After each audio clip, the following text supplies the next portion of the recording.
जिसे अल्लाह बुलाता है उसे कोई रोक नहीं सकता। कभी कभी इंसान सिर्फ एक ख्वाहिश लेकर चलता है और अल्लाह उस ख्वाहिश को मंजिल बना देता है।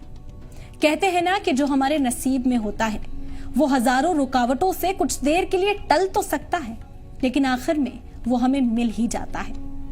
इसी की एक जीती जागती मिसाल सामने आई लिबिया से।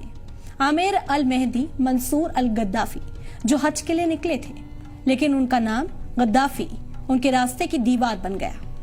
एयरपोर्ट पर उन्हें रोक लिया गया। वो चेकिंग प्रोसेस में उलझे रहे और फ्लाइट बोर्ड नहीं कर सके।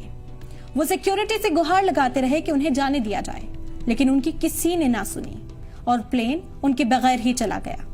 उनका दिल टूटा, आंखें भीग गईं, लेकिन यकीन बाकी था। फिर अल्लाह ने वो कर दिखाया जिसे लोग करिश्मा कह रहे हैं।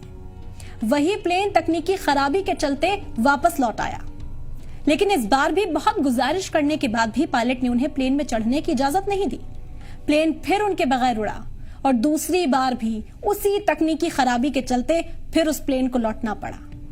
तो जब दूसरी बार खराबी हुई तो कैप्टन ने ही कह दिया कि मैं अब तब तक उड़ान नहीं भरूंगा जब तक आमिर हमारे साथ ना हो।